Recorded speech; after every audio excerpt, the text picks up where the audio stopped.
Hello everyone, welcome to another video in MapSyntax in the collection of Python programming for geospatial data scientists. So today we are going to talk about lists.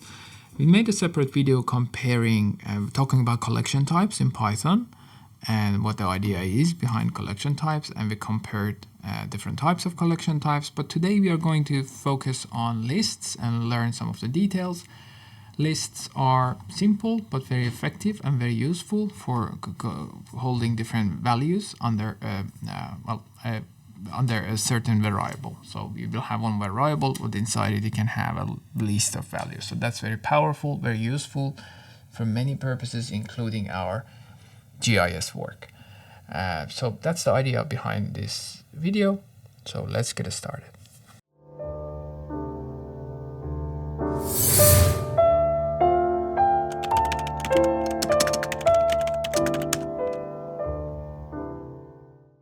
Okay, so as I mentioned already, using a list, we can store many related values together with a single variable.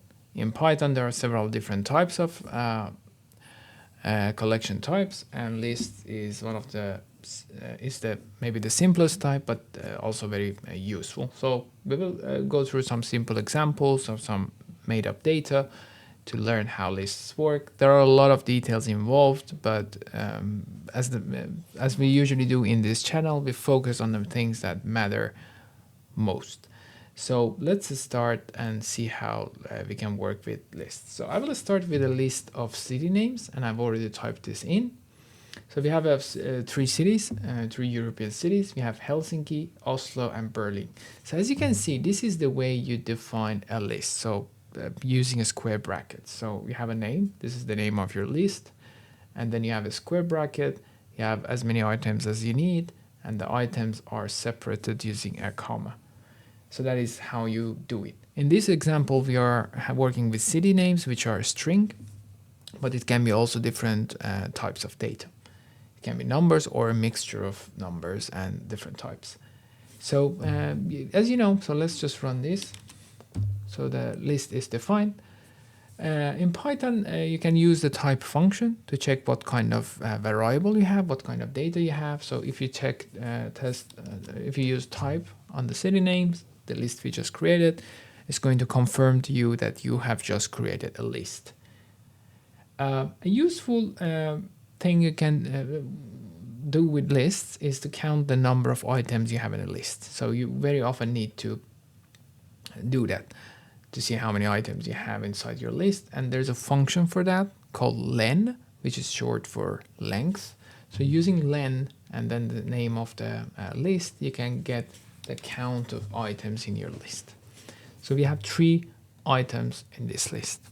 So one of the things that you should be careful with is the indexing in lists. So of course in lists, the items are indexed, meaning that they all have a number. They all have an address using which you can access a single value, and that's the whole point.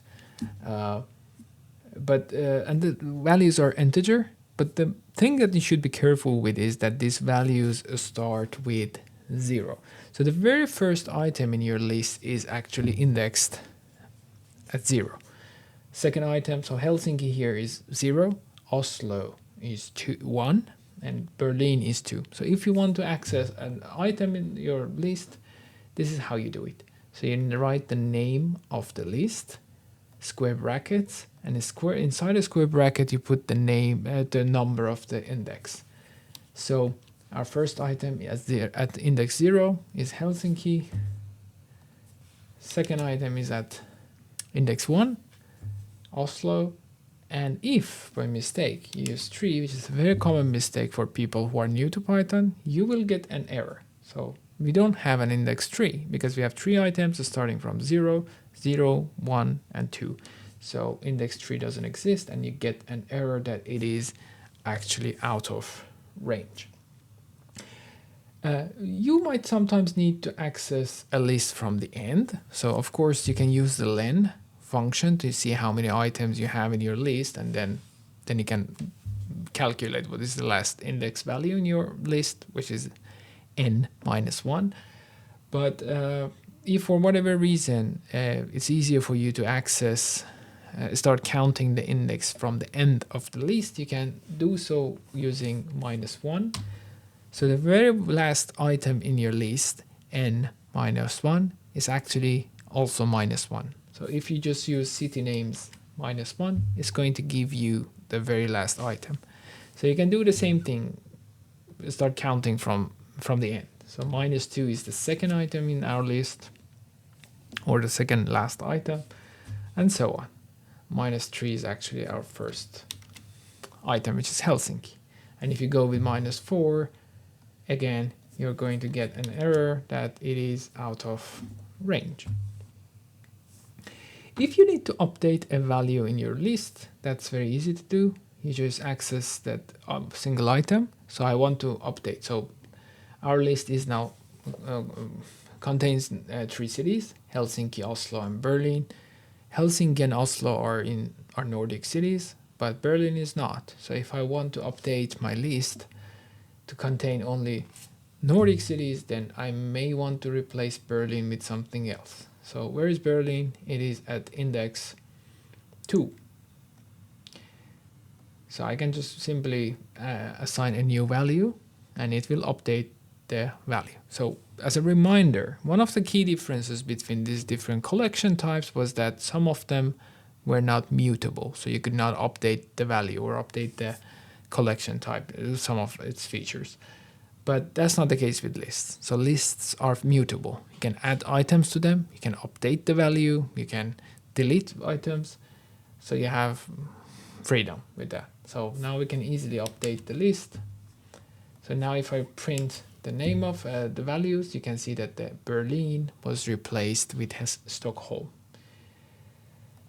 As I already mentioned, you can have different value types inside the list. So it can be fully numbers, like in this example. So you might have some temperatures like this, and it works exactly the same way as before. So you just have numbers, and when you access a single value, then you get the number.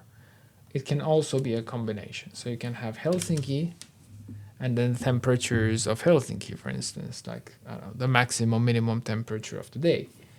And then if you run it and you access item 1, it's 30 degrees, which is an integer. But if you access 0, index 0 is the name of the city.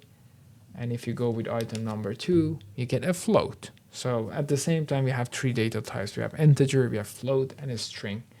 So lists are very powerful and versatile and flexible in that way.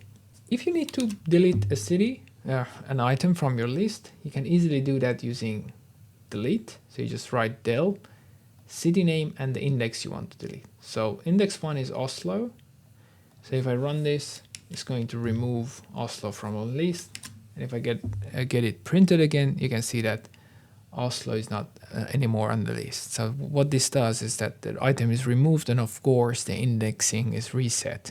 So if you do this, just be careful with that and remember that the indexing is now reset. Another useful thing is appending, and this is something that you will come across or you will need very often in GIS work or doing calculations. Very often you have some kind of for loop or some kind of iteration. We are going to talk about that in the next video. And as you calculated something, you want to store that calculation, the result, somewhere. And it depends on how you implement things, but very often you end up using a list in which you can append the value. So the more you calculate, the more number of iterations you have, the more items will be added to the list. So we have a method for lists called append. So this is how it works. So if I want to, so I have this list of cities. Now, currently we have 2 cities in there because we deleted one. And if I use append, city names.append, Turku is the name of a city in Finland, it's going to add the city name there to the list. So if I check again, you can see now, again, I have 3 items in my list, including a new third item, Turku, which is a city in west of Finland. So a few other useful functions and methods for lists. So let's work with numbers. So we have some temperatures here. let's say these are some spring temperatures from 6 days, 6 consecutive days. So if you want to see how many times you have had, so another characteristic of lists, again, referring back to that video where we did the comparison, some collection types do not allow duplicates. So, but that's not the case with lists. In lists, it's fine to have duplicates. There's no problem with that. So it might be useful to count the number of duplicates. So in this case, working with temperatures, you may want to know how many times in your data or how many times during the spring, if you have a full data, you have had the temperature 14 degrees Celsius. So there's a method for that called count. So let's see how many times you have had the temperature 14. Only one time. Let's check it for 10. We have had it 3 times, which you can also see this from the list, of course. And if I check it for 12, you can see it's been repeated 2 times. Sometimes it's useful to find the index number of a certain value. So this is my temperature list. I want to see at what day did we have the temperature 14 degrees. So I can just search for that using index. So it will return to me the index number. So this is telling me that at index 2, which is the 3rd item on my list, I've had a temperature of 14. So you might be already asking, okay, what happens if you have duplicates? And that's the case with 12. So let's see what happens. It's going to tell you that, okay, you have had a temperature of 12 degrees at index 1, which is the 2nd item. And as you can see, it's just returning to you the first time something has happened. So we have had the temperature 12 degrees for the first time at index 1, and this is the value that is going to return to you. Another thing that you might need from time to time is reversing the order of the list. So if you have a list of numbers or letters or strings, doesn't matter, you can change the order or reverse it. So just as simple as that. So if you just use temp reverse and reprint the temperatures, you can see that it switched the order. So you had from 10 to 12 here. Now it's the opposite. So you have from 12 to 10. So it just flipped the order of the values. Another maybe more useful method that you can apply on lists is sorting. So you can sort a list of numbers or words or strings. So if I check the temperatures now, it's ordered from 10 to 14. If you want to reverse the order, so if you want to sort, now this is ascending. If you want to sort the values in a descending order, then you can pass in an argument, reverse, and set it to true, and just pass it to the function. And it's going to reverse the order when sorting. So now if I check out the temperature, you can see it's in descending order. You can do the same thing with names, with the strings. So let's test it with city names now. So we have the city names list already. Helsinki, Stockholm, and Turku as a refresher. And city names. So if I want to sort it, by default it will be in ascending order. So Helsinki, Stockholm, Turku. And if you want to have it in descending order, similarly you can set descending to reverse to true. So it's going to put my cities in descending order, starting from Turku, Stockholm, then Helsinki. Yeah, so one thing to be careful about when working with sort on strings is that in Python, the capital letters are treated as first. So if you have capital letters, they're going to be sorted first, then it moves on to smaller letters, small letters. So if you have a list like this, A, B, C, and capital, and if you sort them, you will end up with this output. So you will have first the capital letters sorted, and then you will have the small letters. So just remember that this is how it is done. And if this is causing you a problem, just remember to handle this properly. For example, you may want to make sure that all the words, all the values in your list are consistently in uppercase or lowercase, so you don't run into problem with sorting if that's something that you need to apply on your lists. So that was a short review of lists. As I said, there are a lot of details that we didn't cover, but I think this is what you need for getting started with lists in our field of work. See you in the next video.